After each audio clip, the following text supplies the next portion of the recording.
minsan nga lang humami isa dyan kumaintindihan na sulat. Pero, Sulat daw ko sa pakiramdam ko lagi ayaw niyong itiin ang ballpen. Kaya ganyan mo. Kaya ako minsan sa account ko din bumami. Pero ano po, thank you po kasi sobrang daming aral. Oy, bagets na bagets yan. Ng mga mami. Nakasama ko din kasi si mami sa Taiwan. Napakabait niyang maging katrabaho, kaibigan. Tsaka ano, nakita ko rin siya maging mami. Gusto ko hindi nagagano eh. Erin, ano ba? Ano ba gusto niya kung kayo? Thank you so much po. See you around. Lang na lang po. Bakit ganyan? Mga naglalaya sa akin. Nagdatingan lang kami mga bayo. Parang naglalaya sila. Parang tax naman. hindi, si Ma'am Bel.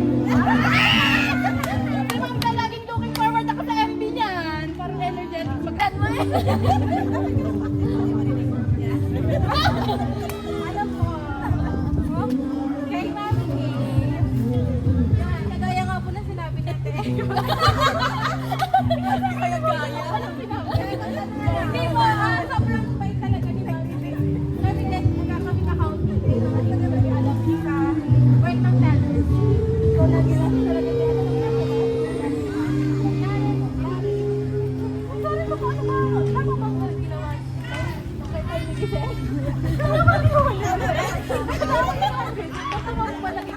Sabi naman kayo sa akin.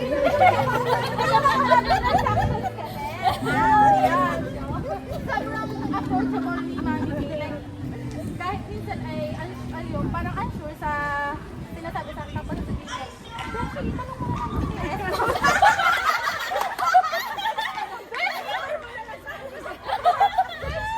para ano, sobrang na-appreciate ko yung mga tulong ni Mami Kay sa akin. Kasi sinasagot niya on her way yung Ma'am, pag nagtatanong ang AA sa inyo, alam niyo naman kayo kasalanan natin.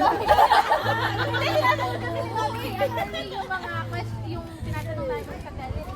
Tapos, syempre, sabi niya para din ma-sure, confirm din din ang SO. So, sobrang thankful din kami sa help ni Mami Kay sa aming mga questions. Tapos, Mami Kay, salamat din po sa mga chikahan natin sa sa pantry. Mami Kay, thank you sa lahat-lahat. Dahil ikaw, ano ba pa naman? Dahil lang nandyan ka thank you dahil pag yung every time na may tanong ako, hindi ka sumusuko sa akin kakulitan, sa ulit-ulit na pagtatanong ko, sa pag-guide sa akin sa mga transactions, lalo na pag magkatabi tayo. Tsaka thank you dahil pag may food ka sa pantry, pag alam kong iyay ko kung may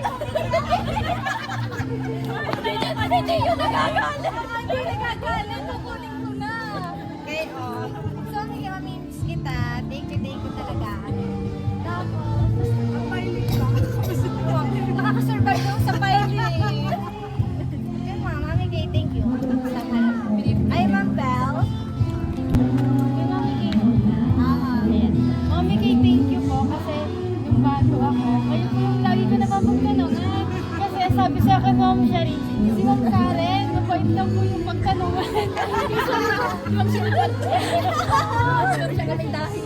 Kasi sabi ko, hindi siya po lagi naman po katabi Mami Karen noon. Kasi nga po, isa po sa naglagay din talaga. Kaya lagi po, ikaw lang siguro, isa ko katabi, natatakot ako. Kasi ano, natatakot ako kasi siya po. Kaya nakabidyo yan na. Okay lang. Nakalay pa rin ha.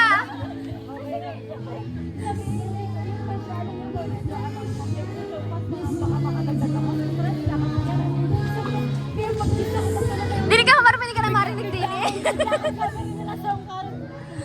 Kahit alam ko lang hindi na sa akin talaga ako. Thank you po kasi natulungan niyo po ako.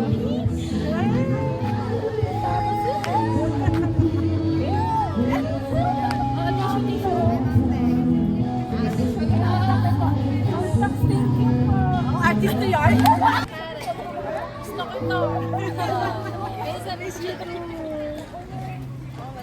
Lapit ka dito, hindi kasi madinig ba? Dito!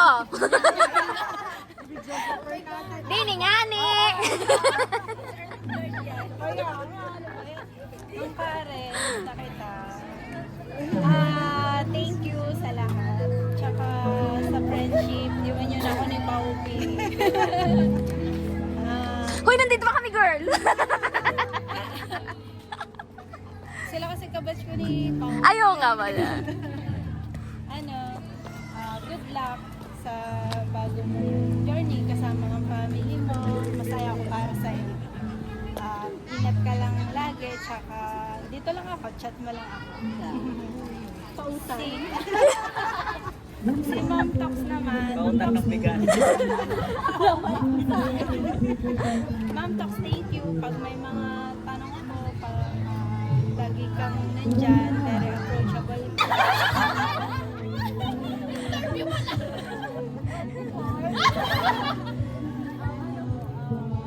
Wala po ibang sasabihin, pero sabi ko po yung mga first impression ko po sa inyo. Kay Ma'am Tawag po, medyo kanabahan po ako nung una nung sa ano ba yung sa GL, yung parang nag-insist po ako na tama yung gagawin ko na mag-entry ako ng GL kung pwede. Parang confident ako. Tapos may nagsabi po sa akin sa Pinpreda sa akin, sundin na lang si Ma'am to. Tapos na-realize ko din po na mali po talaga ako. Kaya yun. Kasi sabi nga po ni Ma'am Tok kanina, sabi, sayang, hindi pa tayo nakapagsama na kapatid. Dahil niyo po na, kay Ma'am Bel po, kinakabahan po talaga ako.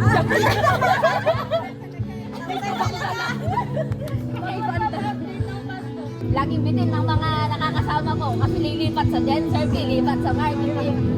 Pero nung nga sa parang naging journey natin na magkasama, sabi ko naman na nung time na yon na nag-shifting na lahat, ang laking bagay na nakasama kita sa high counter.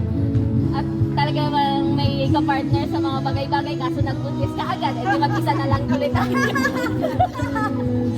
Kasi after mo naman bumalik, naging serve naman ng pero nga, iba naman yung sabi nila na ang bait-bait mo naman talaga, madali kang i-approach, saka nakakapanghinayang na i-give up mo yung career natin, pero syempre para sa family mo naman yan. Kahit naman sino sa amin na maiintindihan talaga yung ba't na tatahaking mo eh. Kaya good luck and sana lagi kang happy, lalo na sa pag-aalaga sa iyo mga baby. Kung mamimiss mo kami, pwede ka magsabi sa amin, pwede ka namin yayain, pwede mo kaming yayain. You know naman, pwede mo kaming takbuhan kung mabibigatan ka na sa pagiging mami mo. Yun. So, ingat lagi, ganun lang po. Kay mami to, umiyak. Kasi totoo naman na yung mother figure mo ay talaga namang Galing siya sa pinakamabait na tao talaga. Masarap kasama to, maayos siyang kasama, malinis sa trabaho.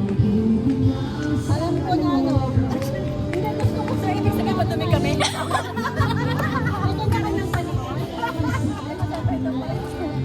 So, kay Ma'am Karen, kasi nga dahil sa yung meron siyang routine sa pagkakaroon. Kaya lang, yung circumstances sa pamilya niya, saka sa career niya, kailangan niyang mag-let go. Dun sa part na yun, alam mo na hindi ako sa'yo sa part na yan. Gusto ko rin maging full-time mom. Nung talks naman, isa sa... Hindi ako iyak. Si Karen, nakasama ko. Sila tatlo, kasama ko sa 740. Si Karen kasi, siya yung madali mong malapitan. Parang hindi siya marunong magaling. Huwag mong Oo. Siya yung lagi may pagkain. Kain ka na eh. Gusto mo? Pag may donut sa pa. Ganyan siya kaano. Karen. Siyempre, talagaan mga bata. Ito naman talaga yung gusto mo. Wala na sa Erin. Ayun na. Si Ma'am Tox kasi naging hindi ko man siya talagang parang matagal. Kumbaga